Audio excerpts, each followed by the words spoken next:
Hello friends, स्वागत है आपका अपने चैनल स्कूल ऑफ इन्वेस्टिंग में, जहां आप सीखते हैं कि कभी भी किसी कंपनी में अपने पैसे लगाने से पहले उस कंपनी के बारे में किस तरह से हम स्टडी करते हैं, कैसे उसका एक पूरा रिसर्च करते हैं और उसके बाद एक प्रॉपर रैशनल डिसीजन पे आते हैं कि क्या हमें उस कंपनी में इन्वेस्ट करना चाहिए कि नहीं।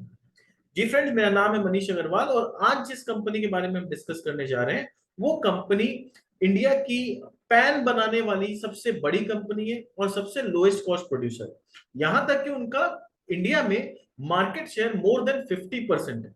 ज्यादातर पैन जो है इंडिया में इंपोर्ट किया जाता है और इस वजह से इनके लिए आगे का ग्रोथ पोटेंशियल और भी ज्यादा है, क्योंकि पैन की डिमांड बहुत ज्यादा है और सप्लाई इंडिया में डोमेस्टिक सप्लायर के द्वारा कम है। तो हम कंपनी का बात कर रहे हैं, जिस कंपनी के बारे में बात कर रहे हैं उस कंपनी का नाम है आईजी पेट्रोकेमिकल्स लिमिटेड। बट इससे पहले कि हम कंपनी के फंडामेंटल्स में जाएं, यानी कंपनी के बिजनेस को समझे, उसके प्रोडक्ट को समझे, मैं आपको यह बताना चाहूंगा कि ये कंपनी मेरे रडार में क्यों आई। क्या ऐसा इंटरेस्टिंग मुझे इस कंपनी में लगा जिसके वजह से मैंने इस कंपनी को स्टडी किया और उस पर वीडियो बनाने का सोचा। तो पहले वो देख लेते हैं कि क्या इंटरेस्टिंग है इस कंपनी के नंबर्स में। तो कंपनी का मार्केट कैप सिर्फ अभी 1900 करोड़ का है। करंटली 628 पे ट्रेड कर रही है कंपनी और ऊपर ऑलमोस्ट 1000 रुपया जाके नीचे गिरा है। तो कंपनी में एक काफी अच्छा करेक्शन जिसको बोलते हैं, मोर और लेस 400 रुपए के आसपास का प्रॉपर करेक्शन हो चुका है। कंपनी सिर्फ 6.5 के पीई पे अवेलेबल है। तो इतना सस्ता में जनरली कोई कंपनी अवेलेबल हो तो वो अट्रैक्टिव वैल्यूएशन माना जाता है। बुक वैल्यू 345 का है, तो प्राइस टू बुक भी बहुत ज्यादा हाई नहीं है। रिटर्न ऑन कैपिटल एम्प्लॉयड पे नजर दीजिए दोस्तों। 33% का रिटर्न ऑन कैपिटल एम्प्लॉयड कमाने वाली कंपनी और रिटर्न ऑन इक्विटी 28%। तो 33% का रिटर्न ऑन कैपिटल कमाने वाली कंपनी 6.5 के पी पे अवेलेबल हो रही है। Definitely something to look for. Sales 2155 crore का सेल्स है कंपनी का। तो market cap to sales below 1, which is very interesting. Debt बहुत ज्यादा नहीं है कंपनी में। Debt to equity is only 0.16। अगर इंट्रिंसिक वैल्यू का बात करूं तो इट इज अमेजिंग, 1319 रुपया का इंट्रिंसिक वैल्यू पोस्ट कर रही है कंपनी। और कंपनी क्या बनाती है? पैन, जिसको हम लोग पैथिलिक अनहाइड्राइड बोलते हैं। इसके बारे में भी हम लोग डिटेल में सारा स्टडी करेंगे। बट क्यों स्टडी करना है वो मैं आपको थोड़ा सा ये बताना चाहता हूं कि why this is interesting and क्यों आपको अपने लाइफ से 30 मिनट 40 मिनट दे के इस कंपनी के बारे में प्रॉपर्ली समझना चाहिए।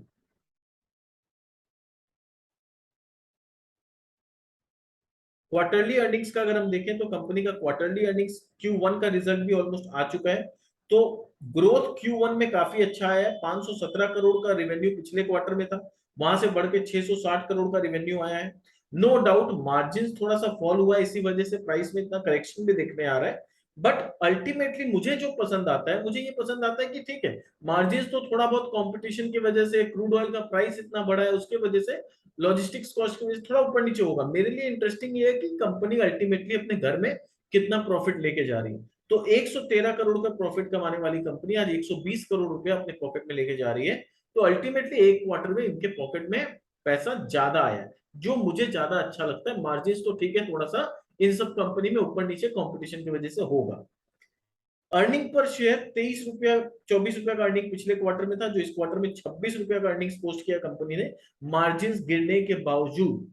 तो this is something you should know, ये आपको ध्यान देना चाहिए कि मार्जिन भले ही गिरा हो, कंपनी का अल्टीमेटली प्रॉफिट बढ़ा। और ऐसा नहीं कि कंपनी ने टैक्स नहीं पे किया, टैक्स प्रॉपरली जितना पे करना चाहिए कंपनी ने किया है। लास्ट ट्रेलिंग 12 मंथ्स में 2155 करोड़ का रेवेन्यू है। इबिटा मार्जिन 21% है। यहाँ पर पिछले साल 27% था, तो वहां से आप डेफिनेटली बोल सकते हो कि मार्जिन फॉल हो रहा है। बट मार्जिन क्यों फॉल हो रहा है, जब आप इसके प्रोडक्ट को समझोगे ना, जब आपको इसको प्रोडक्ट, इसके रॉ मटेरियल के बारे में पता चलेगा, तो आप खुद एनालाइज कर पाओगे कि अगर आप भी ये बिजनेस चला रहे होते ना, तो डेफिनेटली आपकी कोई गलती नहीं है, मार्केट की वजह से ये मार्जिन गिरना ही था। आप क्या कर सकते हो एज अ मैनेजमेंट, आपका कंट्रोल क्या चीज में है कि क्या आप नए कस्टमर्स ला सकते हो, क्या आप अपने रेवेन्यू बढ़ा सकते हो, क्या अल्टीमेटली आप अपने बॉटम लाइन को, अपने ऑपरेटिंग प्रॉफिट को एब्सोल्यूट टर्म्स में बढ़ा सकते हैं कि नहीं, वो एज अ मैनेजमेंट आपके हाथ में। मार्जिन क्या है ना, प्रोडक्ट मार्केट ये सब चीज की वजह से थोड़ा ऊपर नीचे होता रहता है। बैलेंस शीट में अगर देखें तो बैलेंस शीट काफी स्ट्रांग है। 230 करोड़ का डेट हुआ करता था 2020 में, जो घट के 173 करोड़ का हो गया। असेट का बात करें तो 736 करोड़ का असेट है। उसके अगेंस्ट में ऑलमोस्ट 2200 करोड़ का रेवेन्यू।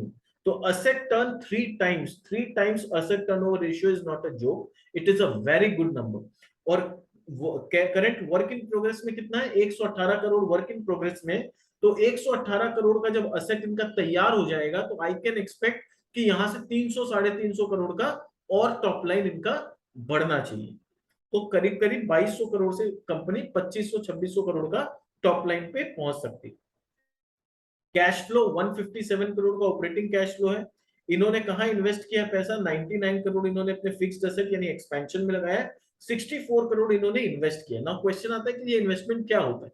तो जनरली अगर बात करूं तो कंपनी का ट्रैक रिकॉर्ड देखूं तो कंपनी बहुत ज्यादा इन्वेस्टमेंट करती नहीं।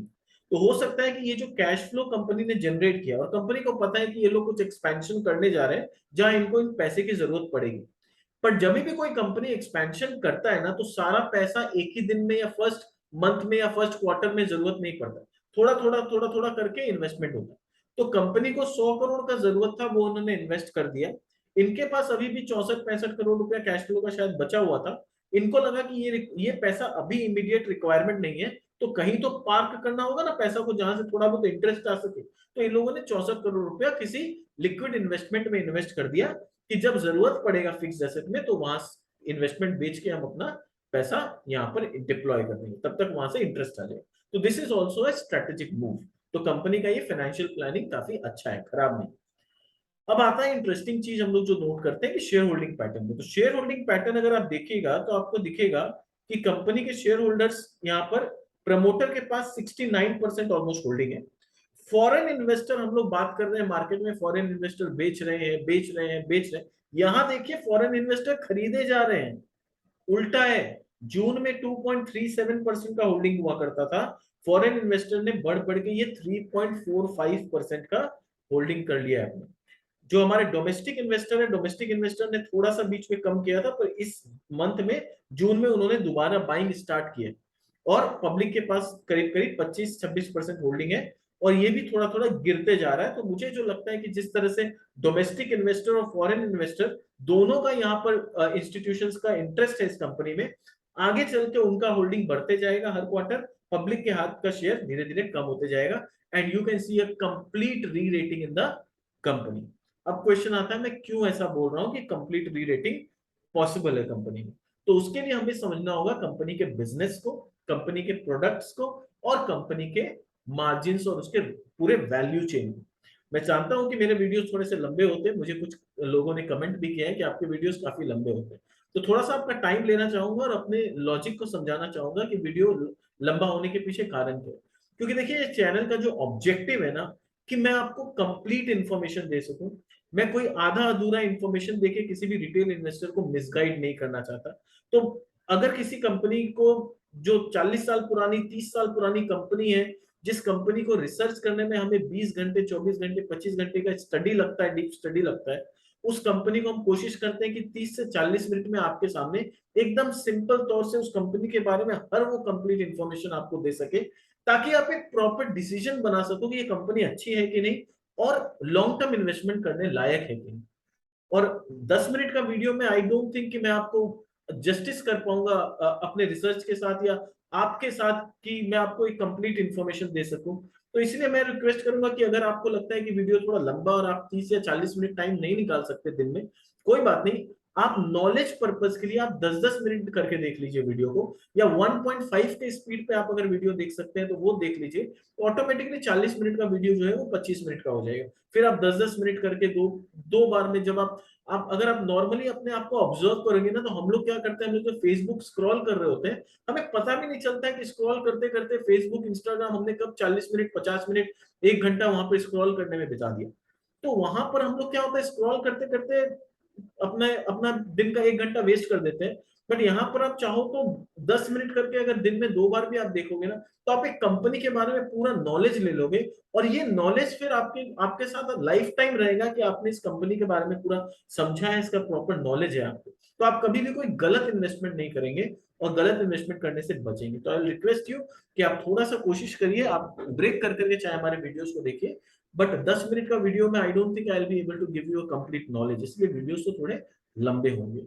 हाँ, जब मैं अपडेट्स लाऊंगा ना इन कंपनी का, वो वीडियोस छोटे होंगे, तो दैट विल बी समथिंग जो कि कुछ लोग जिनको लगता है कि इतने बड़े वीडियोस वो नहीं देख पाते, तो अपडेट्स का 10 मिनट 15 मिनट का वीडियो उनके लिए अच्छा होगा।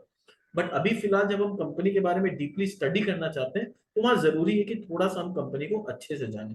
वरना 10 मिनट का अगर आप 10 वीडियो भी देख लेंगे ना, और आपको कंप्लीट नॉलेज नहीं मिलेगा, तो वो 10 मिनट का 10 वीडियो इज 100 मिनट्स टाइम, वो वेस्ट हो गया आपका, क्योंकि आपको कोई नॉलेज नहीं मिला उससे। इससे अच्छा है कि आप 10 मिनट का 10 वीडियो नहीं देख के 40 मिनट का या 30 मिनट का एक अच्छा वीडियो देखें, जिससे आपको प्रॉपर नॉलेज मिले। मैंने बोला कि मेरा ही वीडियो देखें, आप किसी भी ऐसे चैनल का देखिए जहां पर आपको कंप्लीट नॉलेज मिले, उसमें चाहे 30-40 मिनट अगर आपको देना पड़ता है ना, तो that is worth your time, तो वहां पर वो वैल्यू रहेगा। तो चलिए आगे बढ़ते हैं और स्टडी करते हैं कि ये कंपनी क्या है। तो company IGPL, that is IG petrochemicals. तो कंपनी क्या करती है? Company is the largest producer of PAN in India, dominating with market size of more than 50%। तो ये इंडिया में पैन बनाने वाली सबसे बड़ी कंपनी है, और इसका मार्केट शेयर 50% से भी ज्यादा है। इनके पास complete state of art manufacturing facility है, और इनका जो फैसिलिटी है वो महाराष्ट्र में है, जहां पर इनके लिए बहुत आसान हो जाता है कि रॉ मटेरियल ये लोग सोर्स कर सके। तो मे भी महाराष्ट्र या गुजरात के आसपास से ये लोग अपना रॉ मटेरियल भी सोर्स करते हैं। और कंपनी के मैनेजमेंट का बोलना है that company is in a sweet spot to generate higher yields, और कंपनी अब ऐसे स्पॉट पे आ गई है कि आगे चल के कंपनी का अर्निंग्स और भी ज्यादा बढ़ने वाला है। तो this is something to look for. अब कंपनी के मेजर प्रोडक्ट्स का अगर मैं बात करूं कि कंपनी के मेन मेन कौन से प्रोडक्ट्स हैं, तो पैन जिसको हम लोग बोलते हैं, उसका फुल फुल नेम है पैथिलिक एनहाइड्राइड। इसका इनके पास 2,22,110 टन का कैपेसिटी है, यानी सबसे बड़ा कैपेसिटी जो है वो पैथिलिक एनहाइड्राइड का ही है। फिर दूसरा प्रोडक्ट इनका मैलिक एनहाइड्राइड है, जहां 7,600 टन का कैपेसिटी है। तीसरा बेंजोइक एसिड है, जहां 1,300 टन का कैपेसिटी है। और चौथा डाई इथाइल पैथिलेट है, जो कि 8,400 टन का इनका कैपेसिटी, जिसको हम लोग शॉर्ट फॉर्म में डीईपी आगे चल के बोलेंगे। तो डीईपी कहीं वर्ड आए तो आप डोंट कंफ्यूज मत हो जाना, ये डाई इथाइल पैथिलेट का बात है। अगर यहाँ थोड़ा सा केमिस्ट्री को समझे, वैसे बहुत ज्यादा डीपली हमें नहीं जाना केमिस्ट्री में, I am myself not a chemistry student, but थोड़ा बहुत केमिस्ट्री अगर हम जानने का कोशिश करें, तो ऑर्थोजाइलिन बोल के एक प्रोडक्ट होता है जो कि क्रूड ऑयल का डेरिवेटिव। तो क्रूड ऑयल के डेरिवेटिव से निकलता है ऑर्थोजाइलिन, और ऑर्थोजाइलिन के मदद से ये बनता है पैन। तो उससे पैन भी बनाया जा सकता है, पैथिलोनाइट्राइल भी बना सकते हैं। डिपेंड करता है कि हम कैटेलिस्ट में ऑक्सीजन यूज कर रहे हैं या अमोनियम और ऑक्सीजन दो चीज यूज कर रहे हैं। ये NH3 होता है अमोनियम। तो अगर हम लोग अमोनियम और ऑक्सीजन यूज करेंगे तो हम पैथिलोनाइट्राइल बना पाएंगे, और अगर सिर्फ ऑक्सीजन यूज करेंगे तो हम पैथिलिक एनहाइड्राइड बनाएंगे। तो फिलहाल हम लोग जिस कंपनी का बात कर रहे हैं वो सिर्फ पैथिलिक एनहाइड्राइड के प्रोडक्ट्स बनाती है।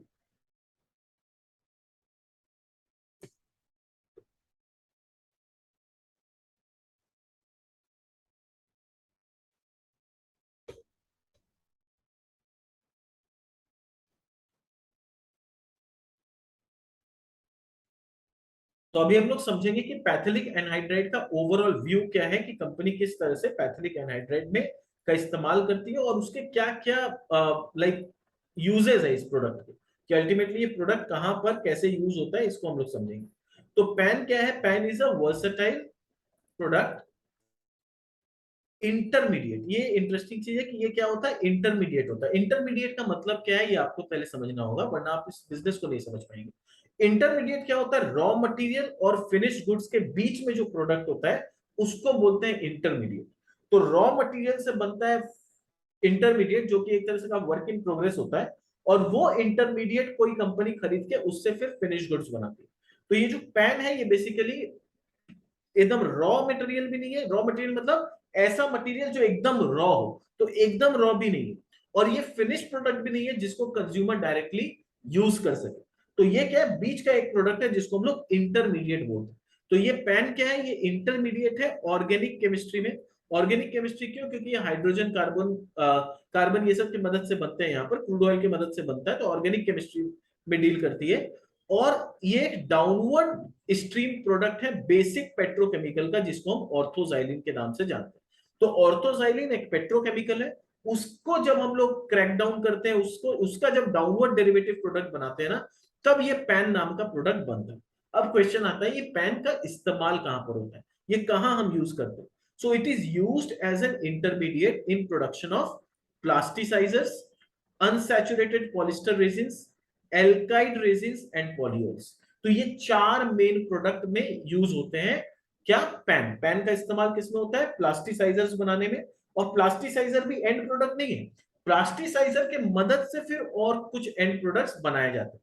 तो अल्टीमेटली प्लास्टिसाइजर्स, अनसैचुरेटेड पॉलीरेजिन्स जिसको हम यूपीआर बोलते हैं, एल्काइड रेजिन्स, पॉलीऑल्स, ये भी अल्टीमेटली एक इंटरमीडिएट ही है जिससे बाद में फिनिश प्रोडक्ट्स बनेगा। तो चेन इज वेरी बिग।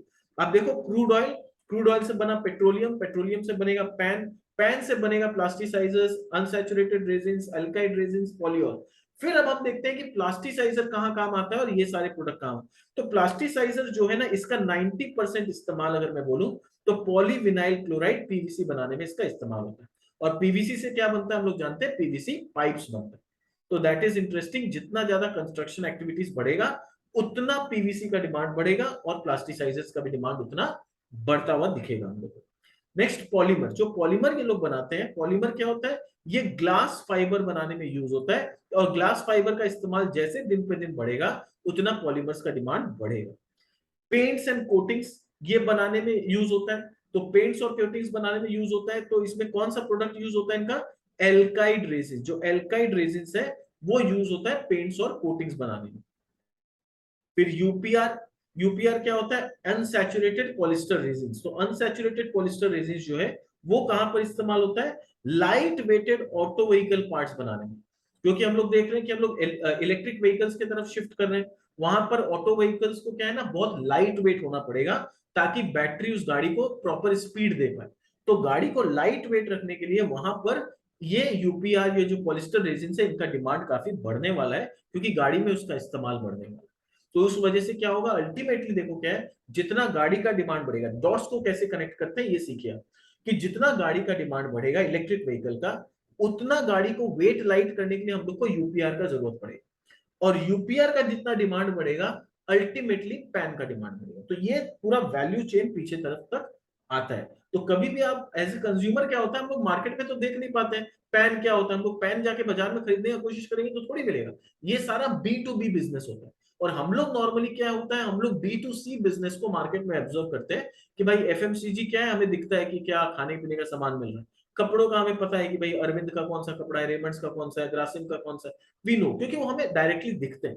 पर वो कपड़ों को बनाने के लिए क्या केमिकल्स लगा है, उन पेंट्स को बनाने के लिए क्या केमिकल्स लगा है, ये बी टू बी बिजनेस होता है। और बी टू सी से बहुत बड़ा वैल्यू चेन बड़ा होता है बी टू बी बिजनेस का।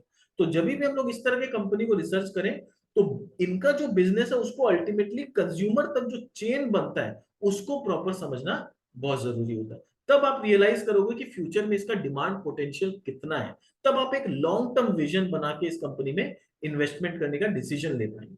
और इमर्जिंग एप्लीकेशंस कहां पर आ रहा है? एग्रोकेमिकल्स में, स्पेशलिटी केमिकल्स में, स्पेशलाइज्ड पॉलीमर्स में, इलेक्ट्रिक व्हीकल्स में, इलेक्ट्रॉनिक प्रोडक्ट्स में। ये सारे ऐसे सेक्टर है जहां पर अभी भी इनका डिमांड दिन पे दिन बढ़ रहा है। अभी तक यहाँ पर से बहुत ज्यादा रेवेन्यू नहीं आना चालू हुआ है। और जितना इंडिया में मैन्युफैक्चरिंग बढ़ेगा, इंडिया जितना आत्मनिर्भर भारत की तरफ मूव करेगा, उतना ज्यादा यहाँ पर डिमांड दिन पे दिन बढ़ना ही बढ़ना है। Nobody can stop that.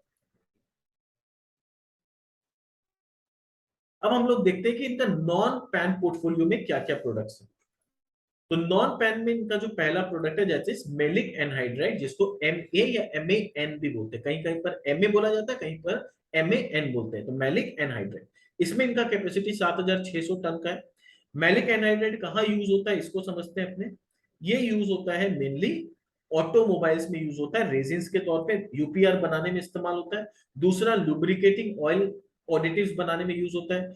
Food industry में इसका काफी इस्तेमाल होता है, पर्सनल केयर प्रोडक्ट्स में इस्तेमाल होता है। और दूसरा वाटर ट्रीटमेंट के लिए जो कंपाउंड्स यूज होते हैं उन कंपाउंड्स को बनाने में मेलिक एसिड का यूज होता है। यानी मेलिक एसिड से बनेगा वो कंपाउंड्स, और वो कंपाउंड से कुछ वाटर ट्रीटमेंट के केमिकल्स बनेंगे। तो ये इस तरह से वैल्यू चेन आता है कि ये MA से कंपाउंड, कंपाउंड से केमिकल, तो वहां पर MA का इस्तेमाल भी होता है। नेक्स्ट देखते हैं कि इनका प्रोडक्ट जो है वो बेंजोइक एसिड है। बेंजोइक एसिड के नाम से समझ में आ रहा है it is something related to benzene. और बेंजीन से रिलेटेड जब भी कुछ होता है तो वहां पर कहीं ना कहीं सुगंध का बात होता है, अरोमा का बात होता है, खुशबू का बात होता है। तो benzoic acid is an organic compound, a colourless crystalline solid, colourless है बट क्रिस्टलाइन सॉलिड है, जैसा कि यहाँ पर आप देख सकते हैं। A simple aromatic carboxyl acid, तो ये क्या है, एरोमेटिक है, यानी इसमें खुशबू है। It is used in manufacturing of paints, ये कहाँ यूज होता है, जिस जिस चीज में खुशबू होता है, स्मेल होता है, एक ओडर होता है, वहां वहां पर इसका इस्तेमाल हो सकता है। तो पेंट्स में होता है, डाइज में होता है, प्लास्टिक्स में होता है, और अनसैचुरेटेड पॉलिस्टर रेजिन्स, तो पॉलिस्टर रेजिन जो यूपीआर है उसको बनाने में भी इसका इस्तेमाल होता है। तो उसका तो यूपीआर बनाने में मेथिलिक एनहाइड्राइड और बेंजाइक एसिड, इन दोनों का इस्तेमाल यूपीआर बनाने में किया जा सकता है। नेक्स्ट इनका जो प्रोडक्ट है डाई इथाइल फेलेटेट, जिसको हम लोग शॉर्ट फॉर्म में डीईपी बोलते हैं। तो डीईपी का काम क्या है और इसका इस्तेमाल कहां पर होता है, इसको हम लोग समझेंगे। तो डीईपी जैसा आप देख सकते हैं किस तरह का अलग अलग रंग का होता है। It is used as plasticizer. तो ये डीईपी बेसिकली क्या है, they are advanced specialized plasticizers, जो कि कंपनी ने अभी रिसेंटली Q4 FY22 में बनाना चालू किया। और इसका इस्तेमाल कहां पर होता है, पैकिंग फिल्म्स में, कॉस्मेटिक फॉर्मुलेशंस में, फ्रेग्रेंस बनाने के लिए जो सॉल्वेंट होते हैं वहां पर, सरफेस लुब्रिकेंट्स में, फूड एंड फार्मास्यूटिकल पैकेजिंग में इस्तेमाल होता है, और जो मेडिकल में पर्पस के लिए जो ट्यूब्स बनाए जाते हैं वहां पर इसका इस्तेमाल होता है। तो ये एडवांस्ड प्लास्टिसाइजर है। तो अब यहां पर हम लोग को समझना होगा कंपनी का ग्रोथ के बारे में। कंपनी क्या बनाती है, कंपनी बनाती थी सिर्फ एमईपी, सॉरी एमईपी बोल रहा हूं, कंपनी बनाती थी पैन, पैन बनाती थी, मेथिलिक एनहाइड्रेट बनाती थी, और बेंजाइक एसिड बनाती थी। पैन से बनता था प्लास्टिसाइजर, यानी ये कंपनी क्या करती है, पैन बना के किसी कंपनी को बेच देती है और वो कंपनी प्लास्टिसाइजर बनाती है। तो चेन को समझते हैं ध्यान से, पैन हम लोग बना के बेच देते हैं और सामने वाला कंपनी प्लास्टिसाइजर बनाता है, प्लास्टिसाइजर बना के वो सामने बेचता है पीवीसी वालों को, और पीवीसी खरीद के वो लोग पाइप बनाते हैं। तो ये चेन है। कंपनी ने कहा कि let me become more aggressive, वो बोले प्लास्टिसाइजर वाले को हम पैन बेचते हैं, हम क्यों ना खुद ही प्लास्टिसाइजर बनाना चालू कर दें। तो एक स्टेप हम फॉरवर्ड आ जाते हैं। तो कंपनी एक स्टेप फॉरवर्ड आई, जैसे बैट्समैन फ्रंट फुट पे आके जब स्ट्राइक लेना होता है तो फ्रंट फुट पे आके छक्का लगाता है, कंपनी भी यहाँ पर थोड़ा फ्रंट फुट पे आके खेल रही है, बोली ये प्लास्टिसाइजर हम खुद ही बनाते हैं। तो पैन हमारे पास है, we are already backward integrated, PAN हमारे पास है, हम प्लास्टिसाइजर बनाएंगे, और वो भी ऐसा वैसा नहीं, एडवांस्ड स्पेशलाइज्ड प्लास्टिसाइजर बनाएंगे, हम खुद बना लेंगे। तो अभी इन्होंने Q4 में ये नया कैपेसिटी लगाया है और वहां से अब रेवेन्यू आना चालू होगा। और ऑब्वियसली जब कंपनी वैल्यू चेन में एक स्टेप आगे बढ़ती है तो उनका मार्जिन डेफिनेटली इंप्रूव होगा, जो हम लोग आगे वाले क्वार्टर में, आने वाले क्वार्टर में देख सकेंगे। सो दिस इज इंटरेस्टिंग कि कंपनी अब एक एक स्टेप वैल्यू चेन में आगे बढ़ने का कोशिश कर रही है, और मैनेजमेंट ने कहा है कि हम लोग आगे चल के और भी ऐसा बहुत सारा डाउनवर्ड डेरिवेटिव प्रोडक्ट्स बनाएंगे। यानी पैन से सिर्फ प्लास्टिसाइजर नहीं बनता है, हम लोग जानते हैं पैन से एल्काइड रेजिन्स बनता है, यूपीआर बनता है, कितना चीज बनता है। तो हो सकता है कंपनी आगे चल के वो सारे प्रोडक्ट्स भी खुद बनाने का कोशिश करे और डाउनवर्ड डेरिवेटिव प्रोडक्ट्स लॉन्च करते जाए। अब हम लोग देखेंगे सारे प्रोडक्ट्स का क्या क्या यूज होता है। तो इनका जो पैन का इस्तेमाल होता है, पैन का इस्तेमाल कहां पर होता है, पैन का इस्तेमाल होता है प्लास्टिसाइजर्स में, एल्काइड रेजिन्स में, यूपीआर में और सीपीसी पिगमेंट्स में। तो ये सारा डाउनवर्ड डेरिवेटिव्स है जो कंपनी आगे चल के खुद ही बनाना चालू कर सकती है। अभी कंपनी ने खाली प्लास्टिसाइजर खुद बनाना चालू किया, अभी तक पैन का इस्तेमाल होता था, कस्टमर को बेच के कस्टमर बनाया करते थे, अभी लोग खुद भी बना रहे। तो नो डाउट कंपनी आगे चल के एल्काइड रेजिन्स खुद बनाने लगे, अनसैचुरेटेड पॉलीमर खुद बनाने लगे, पिगमेंट्स तो आई don't think, but you never know. MA का इस्तेमाल होता है लुब्रिकेटिंग ऑयल में, एग्रोकेमिकल्स में, प्लास्टिक्स में और यूपीआर बनाने में। बेंजोइक एसिड का इस्तेमाल होता है परफ्यूम्स में, इंसेक्ट रिपेलेंट में, स्पेशलिटी केमिकल्स में। एडवांस प्लास्टिसाइजर जो नया प्रोडक्ट है जो कंपनी ने अभी लॉन्च किया, ये अगरबत्ती बनाने में यूज होता है, परफ्यूम्स में यूज होता है, पर्सनल केयर प्रोडक्ट में यूज होता है। तो ऑब्वियसली इसमें मार्जिन भी डेफिनेटली कंपनी को बेटर मिलते हैं।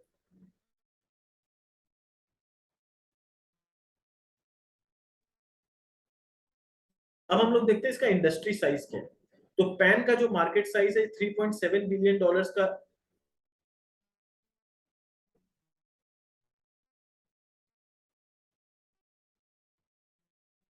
पैन का जो मार्केट साइज है इसका 3.7 बिलियन डॉलर का मार्केट साइज था 2020 में, जो उम्मीद है कि 4.2% से कैगर से ग्रो करेगा और ये पहुंच जाएगा 5.6 बिलियन डॉलर्स तक। पर ये ग्लोबल लेवल पे, तो ग्लोबली अगर 4.2% के कैगर से ग्रो होगा, तो क्योंकि India is a very good destination for manufacturing और चाइना प्लस वन स्ट्रेटेजी की वजह से इंडिया को काफी ग्लोबल लेवल पे इंपॉर्टेंस मिल रहा है, हम उम्मीद कर सकते हैं कि इंडिया पे जो ग्रोथ आएगा वो काफी बेटर आएगा। एमए का जो अभी मार्केट साइज है 2.8 बिलियन डॉलर का है एज ऑन 2021। नेक्स्ट 5 इयर्स में ये 3.4 बिलियन डॉलर्स तक पहुंचने का उम्मीद है और डीईपी 3.3% के कैगर से एक्सपेक्टेड है कि आगे चल के ग्रो कर सकती है।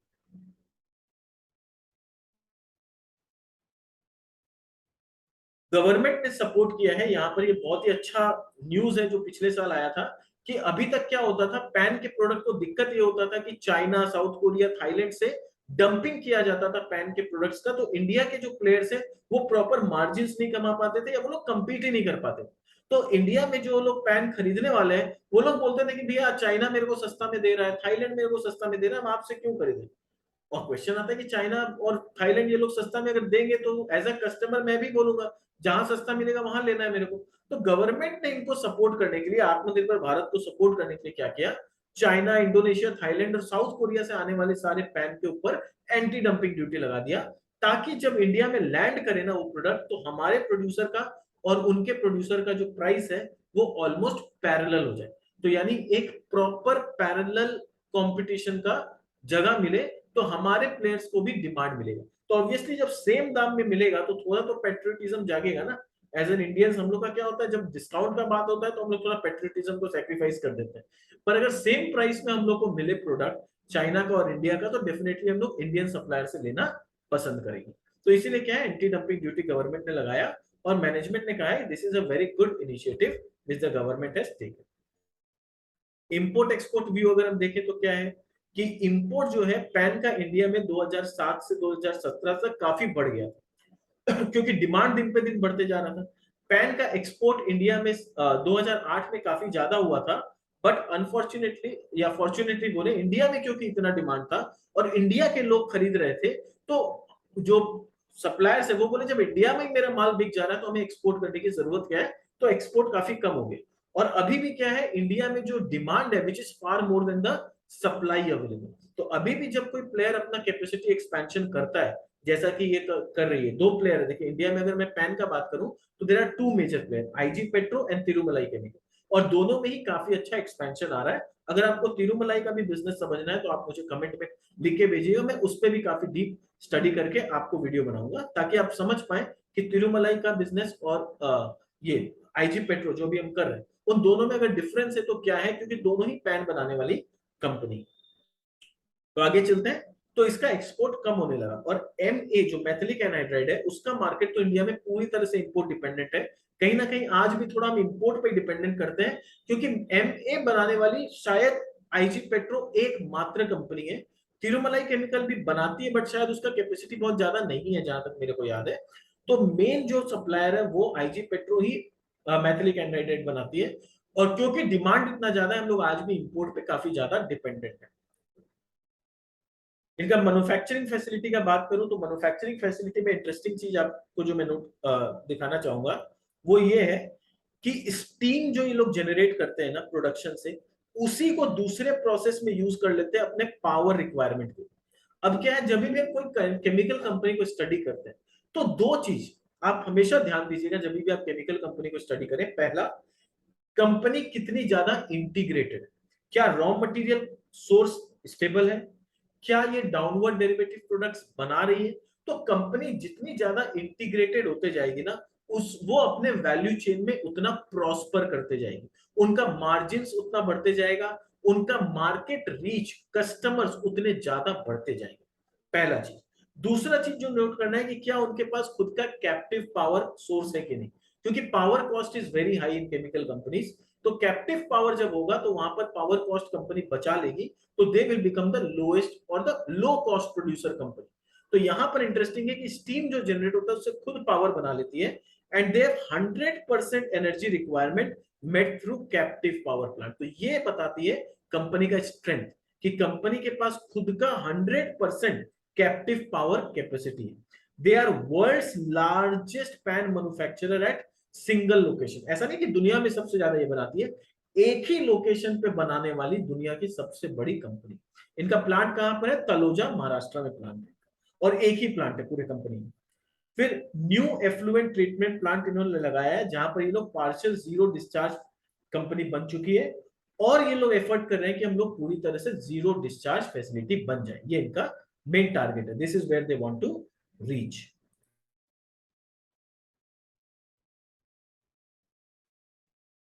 आगे बात करें कंपनी का, तो प्लांट इनका जो है टेक्निकल कोलैबोरेशन इनका किया हुआ है लुर्गी जर्मनी के साथ।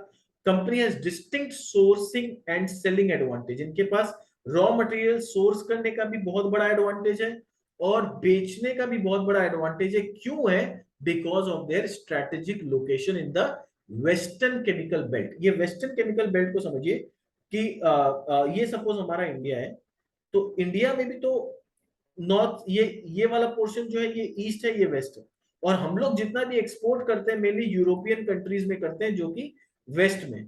तो अब ईस्ट से कोई सप्लाई करेगा तो उनको ज्यादा लॉजिस्टिक्स कॉस्ट पड़ेगा, वेस्ट से सप्लाई करेगा तो डिस्टेंस कम है तो लॉजिस्टिक्स कॉस्ट भी कम पड़ेगा।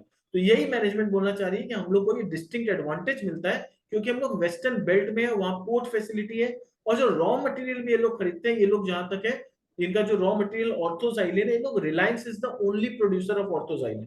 तो इंडिया में ऑर्थोजाइलिन बनाने वाला रिलायंस एकमात्र कंपनी है, जिसका प्लांट शायद गुजरात में है। तो वो लोग गुजरात से खरीद लेते हैं और महाराष्ट्र में बना के फिर एक्सपोर्ट कर देते हैं। तो ये इनको स्ट्रेटेजिक लोकेशन का एडवांटेज मिलता है। They are the leading PAN manufacturer in the global market, and plants are well connected by road and port facility.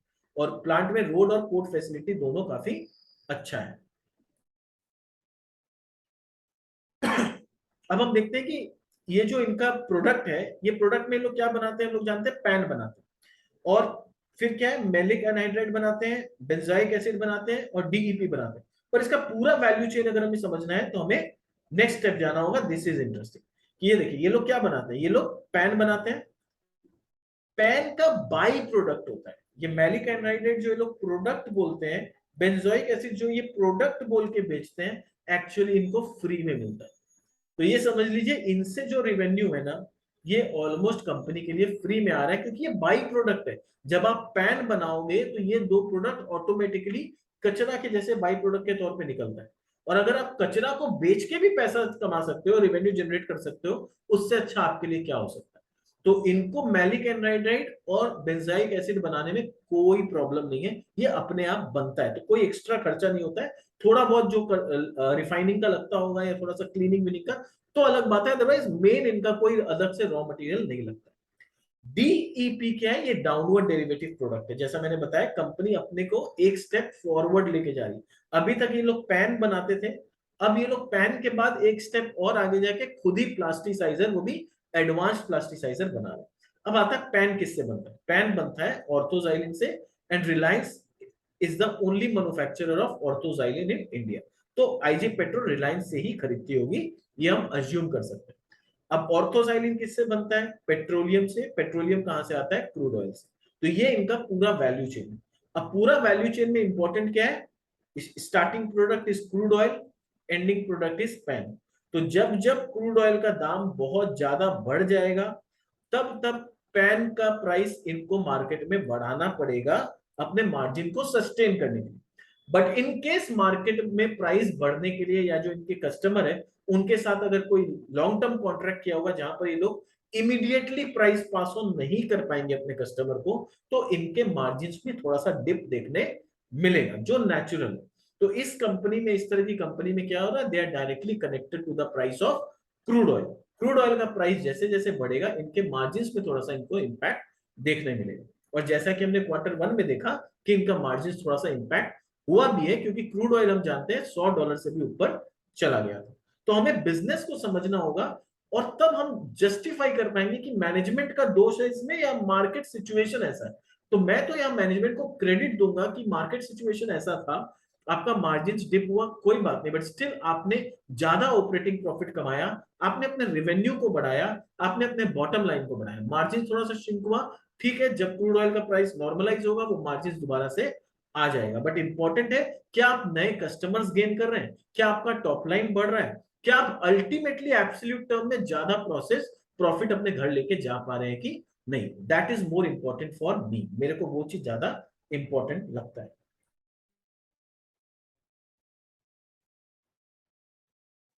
अब देखते हैं इनका केपेक्स का क्या प्लान है और एक्सपेंशन किस तरह से कर रहे हैं। तो उसमें दो भाग में देखेंगे हम लोग। पहला कि इन लोगों ने अभी अभी क्या केपेक्स या एक्सपेंशन कर लिया है, और आने वाले समय में और क्या केपेक्स ये करने जा रहे हैं।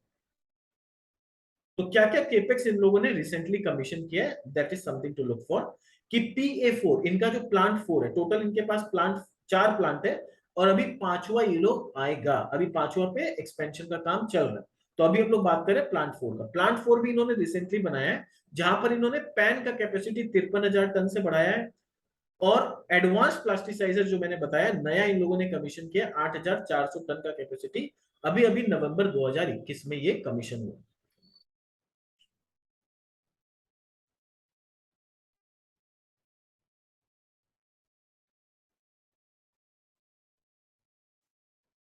नेक्स्ट अपकमिंग केपेक्स इनके पास क्या क्या है। तो अपकमिंग ये लोग पैन का कैपेसिटी बढ़ाने जा रहे हैं 53,000 टन से दोबारा, तो 2,22,000 टन से ये 2,75,000 टन हो जाएगा। मैन का कैपेसिटी 1,500 टन से बढ़ेगा, तो अभी 7,600 टन का कैपेसिटी है, बढ़ के 9,160 टन हो जाएगा। इसमें टोटल 350 करोड़ का इनके पास खर्चा आएगा। और कैपेसिटी इसमें ये दो चीज का बढ़ेगा, और ये कमीशन होगा मार्च 2024 तक। तो मैनेजमेंट का बोलना है मार्च 2024 तक हमारा ये प्लांट कमीशन हो जाएगा। बिजनेस क्यों सस्टेनेबल है? क्योंकि बिजनेस तभी सस्टेनेबल होता है जब उनके कस्टमर सस्टेनेबल हो। वो जिनको बेच रहे हैं उसका डिमांड मार्केट में अगर बढ़ेगा, तो मेरे प्रोडक्ट का डिमांड बढ़ेगा। तो India significant demand of pan and man. तो इंडिया में पैन और मैन यानी पैथिलिक एनहाइड्राइड और मैलिक एनहाइड्राइड दोनों का डिमांड काफी ज्यादा है। हम लोग इनफैक्ट इंपोर्ट करते हैं, क्योंकि हमारे पास उतना सप्लाई नहीं। तो जितना भी एक्सपेंशन हो ये मार्केट एब्जॉर्ब कर लेगा। We are the country's largest producer of PAN. We produce MAN and benzoic acid. We have lower operating cost and we are well prepared to capitalize. तो हर चैनल में कंपनी का positive नजर आ रहा है। Demand का अगर बात करें तो क्यों हमें लगता है कि डिमांड सस्टेनेबली ग्रो करेगा, आप इनके सेक्टर्स को देखिए। Paints, plasticizer, specialty chemicals, medical devices, synthetic leather, तो ये सब चीज का डिमांड दिन पे दिन बढ़ना ही है। जितना इंडिया का पॉपुलेशन बढ़ेगा, कंजम्पशन बढ़ेगा, लोगों का परचेजिंग पावर बढ़ेगा, इन सब प्रोडक्ट का डिमांड बढ़ेगा, ये कहीं नहीं जाने वाला। तो इंक्रीजिंग कंजम्पशन ऐसा नहीं कि खाली इंडिया में हो रहा है, इंडिया के नेबरिंग कंट्रीज में भी जैसे जैसे डेवलपमेंट होगा वैसे वैसे इसका डिमांड बढ़ेगा। तो दैट इज समथिंग जो कि ये कॉन्फिडेंस देता है कि ये ग्रोथ सस्टेनेबल है। एक दो क्वार्टर थोड़ा ऊपर नीचे हो जाए, ये सब रशिया यूक्रेन और ये सब प्रॉब्लम की वजह से, but ultimately growth is sustainable. आगे फ्यूचर अगर कंपनी का देखें तो कंपनी क्या प्लान कर रखी है फ्यूचर के लिए, कि टू कंप्लीट ब्राउनफील्ड, पहले अपना प्लांट 5 को एक्सपैंड करेंगे। To ramp up new advance derivative product, अपने डेरिवेटिव प्रोडक्ट को रैंप अप करेंगे जो इनका है। हाई कैपेसिटी ये लोग यूटिलाइजेशन अपना बढ़ाएंगे। फॉरेन में इनका अपना एक्सपोर्ट को ये लोग ग्रोथ करना चाहते हैं, ऑर्गेनिक और इनऑर्गेनिक ग्रोथ करेंगे। What is organic growth and inorganic, बहुत लोगों को इसका मीनिंग नहीं पता होता। ऑर्गेनिक मतलब खुद का ग्रीन फील्ड कैपेसिटी लाएंगे, ब्राउन फील्ड कैपेसिटी लाएंगे। इनऑर्गेनिक का मतलब होता है कि ये लोग किसी छोटी कंपनी को टेक ओवर कर सकते हैं, तो ये भी पॉसिबिलिटी है। They will cater to the increasing diverse end user of PAN. अब देखो क्या बोल रहे हैं, कंपनी ने हिंट दे दिया कि अभी तक हम लोग खाली पैन बनाते थे, और पैन से बनता था प्लास्टिसाइजर, एल्काइड रेजाइंस, यूपीआर, ये सब जो बनता था। अभी हम लोग खाली प्लास्टिसाइजर में आए हैं, आगे चल के हम लोग और भी एंड यूजर्स में इंटर करने के बारे में सोचेंगे, which is so interesting to look at. This is something very interesting.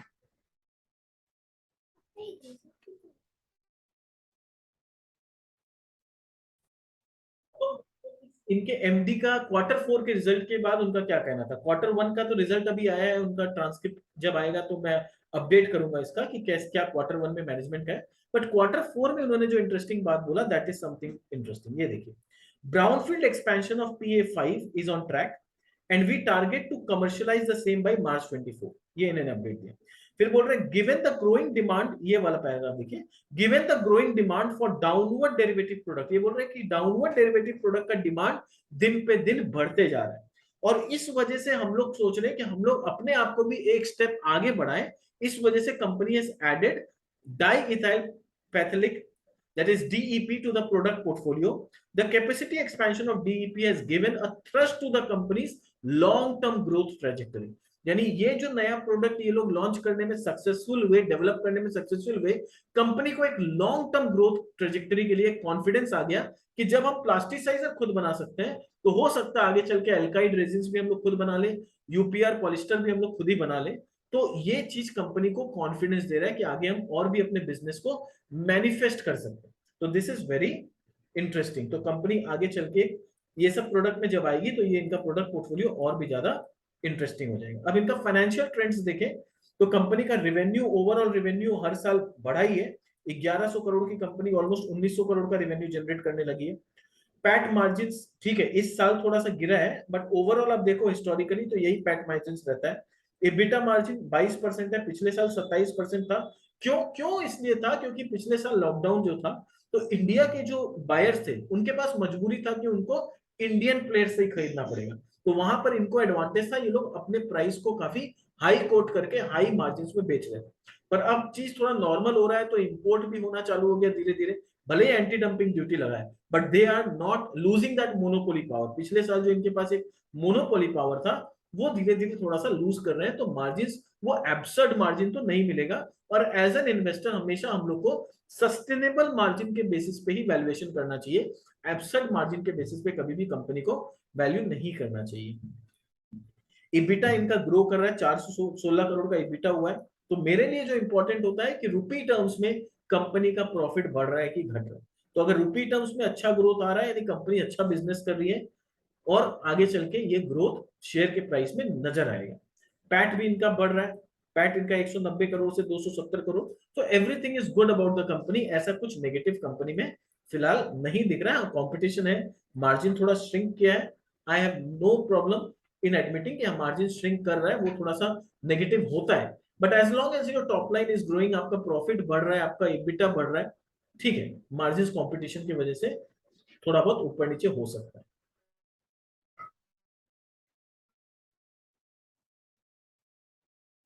अब इसका प्राइस ट्रेंड का बात करें तो जो इनका फिनिश प्रोडक्ट है पैन और मैन, इनका प्राइस पिछले एक साल में देखें तो 23% गिरा। अब आप सोचो क्रूड ऑयल का दाम बढ़ रहा है और पैन का प्रोडक्ट का प्राइस दिन पे दिन गिर रहा है, तो एक तो मेरे रॉ मटेरियल का प्राइस बढ़ रहा है, दूसरा मेरे फिनिश गुड्स का दाम गिर रहा है। तो ये कारण है कि कंपनी में क्यों इतना ज्यादा, 1000 रुपए से कंपनी आज इतने कम पे आ गई, इतना करेक्शन क्यों हुआ है। दिस इज द रीजन कि मार्केट को ऐसा लग रहा है कि इनका रॉ मटेरियल का दाम तो दिन पे दिन बढ़ते जा रहा है, फिनिश गुड्स का दाम गिरते जा रहा है, तो जो स्प्रेड है, जो मार्जिन मिलना चाहिए वो मार्जिन इनका फॉल करेगा। नो डाउट फॉल किया भी है, 21-22% का मार्जिन इस क्वार्टर में 18 या 19% का हुआ, तो ये मार्जिन फॉल किया है, तो वो थोड़ा सा नेगेटिव है, बट आई थिंक वो चीज ऑलरेडी मार्केट ने प्राइसिंग कर लिया है और उतना करेक्शन ऑलरेडी इसके प्राइस में हो चुका है कि ऑलमोस्ट 35-40% प्राइस में करेक्शन हम लोगों ने देख लिया।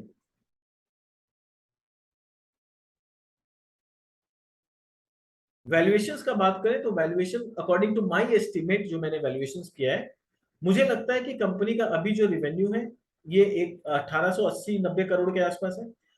कंपनी कुछ भी नहीं तो जैसा इनका एक्सपेंशन प्लान है, जिस तरह से लोग डाउनवर्ड डेरिवेटिव प्रोडक्ट में जा रहे हैं, अगर सब कुछ अच्छा रहा मैक्रो लेवल पे ऑल्सो इन माइक्रो लेवल, तो कंपनी का 28% का टॉप लाइन ग्रोथ पॉसिबल है। एब्सर्ड मार्जिन मैंने नहीं लिया है, इनफैक्ट कंजर्वेटिव मार्जिन ही लेके चल रहा हूं। अगर 22% का भी मार्जिन कंपनी करती है तो वहां पर इनका प्राइस 1300 रुपए तक ऊपर जा सकता है। This is the true potential of the company, अगर सब कुछ अच्छा चला तो।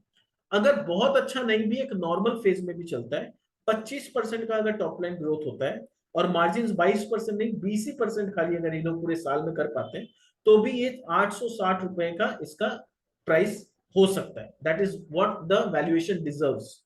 और अगर बियर मार्केट में चला जाए पूरा मैक्रो माइक्रो इन्वायरमेंट, तब तो ठीक है, थोड़ा बहुत अगर कंजम्पशन बढ़ता है, 20% का टॉप लाइन ग्रो होता है विथ 18% इबिटा मार्जिन, तो इनका प्राइस गिर के 538 तक आ सकता है, विच इज पॉसिबल।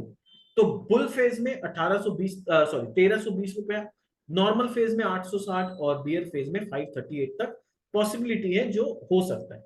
बट अब थोड़ा टेक्निकल लेवल पे देखेंगे कि कंपनी क्या क्या टेक्निकल लेवल पे कंपनी का क्या सिचुएशन है। तो टेक्निकल लेवल पे देखे तो ये अपना 200 और 50 डीएमए दोनों से नीचे ट्रेड करके इतना दिन ट्रेड कर रही थी। अभी कंपनी कुछ इंटरेस्टिंग डेवलपमेंट हुआ है और ये अपने 50 डीएमए के ऊपर क्रॉस किया है। तो यानी थोड़ा सा बाइंग आया है कंपनी में, यहाँ थोड़ा सा वॉल्यूम्स भी हमें बढ़ता हुआ दिख रहा है, यहाँ भी वॉल्यूम बढ़ा था और अपने 50 डीएमए के ऊपर चल गई। अगर थोड़ा सा और प्राइस बढ़ता है 200 डीएमए के ऊपर भी अगर कंपनी जाती है तो वहां से दोबारा से हम लोग को एक प्राइस राइज होता हुआ दिख सकता है। बट इंटरेस्टिंग है कि ये जो डाउनवर्ड ट्रेजेक्टरी जो था उसको कंपनी ने बीट करके थोड़ा थोड़ा अपवर्ड ट्रेजेक्टरी में यहाँ पर कंपनी थोड़ा कंसोलिडेट कर रही है। तो मुझे जो लगता है कि यहाँ पर कुछ कंसोलिडेट करके दोबारा से एक बाइंग आएगा, फिर हल्का फुल्का कंसोलिडेशन और फिर एक बाइंग पोटेंशियल कंपनी में आ सकता है। But this is all for educative purpose. इसका किसी भी तरह से कोई रिकमेंडेशन से कोई लेना देना नहीं है। मैं कोई सेबी रजिस्टर्ड एनालिस्ट नहीं हूँ और ये ऑब्जेक्टिव इस चैनल में वीडियो बनाने का और आपको ये सब बताने का सिर्फ यही है कि आप किसी भी कंपनी में इन्वेस्ट करने से पहले उस कंपनी के बारे में प्रॉपर्ली जान लें, उसको समझ लें और फिर अपने फाइनेंशियल एडवाइजर से सलाह करके आपको इन्वेस्ट करना है तो आप इन्वेस्ट कर सकते हैं। हमारे तरफ से किसी भी तरह का कोई रिकमेंडेशन नहीं है। मैंने जो वैल्यूएशन बताया ये मेरा खुद का एंटिसिपेशन है, जितना मैंने बिजनेस को जाना है या समझा है। आप अपने फाइनेंशियल एडवाइजर से जरूर डिस्कस करें। और अगर हमारे साथ किसी भी तरह से आप कांटेक्ट करना चाहते हैं तो ये हमारा ईमेल आईडी है, यहाँ पर आप हमें मैसेज कर सकते हैं, आप चैट बॉक्स में लिख के हमें सजेशन दे सकते हैं और हमारे साथ डिस्कस कर सकते हैं कोई भी चीज। तो this was all about this company on IG petrochemicals. उम्मीद करता हूं कि आपको कंपनी के बारे में कुछ जानने मिला होगा, कुछ सीखने मिला होगा। और अगर आपको लगता है कि इस चैनल से आपको कुछ सीखने मिल रहा है, कुछ बेनिफिट हो रहा है, तो आप हमारे चैनल को सब्सक्राइब कर लीजिए, अपने दोस्तों के साथ शेयर करें ताकि वो भी कुछ सीख पाए और हमारे चैनल के साथ जुड़े रहें, नए नए कंपनी के बारे में, नए नए बिजनेस के बारे में सीखते रहें। और जैसा मैंने बताया था वीडियो थोड़ा लंबा होता है, I am sorry for that, but मैं चाहता हूं कि जब मैं वीडियो बनाऊं तो आपको एक कंप्लीट इन्फॉर्मेशन दूं। किसी भी तरह से इनकम्प्लीट इन्फॉर्मेशन देके मैं आपको मिसगाइड नहीं करना चाहता। Lack of knowledge is very dangerous, तो आप कंप्लीट नॉलेज लें और उसके बाद ही किसी कंपनी में अपना पैसा डालें। Thank you so much for listening to this video and staying with me till the end of the video. मिलते हैं हमारे नेक्स्ट वीडियो में किसी नई कंपनी के साथ। तब तक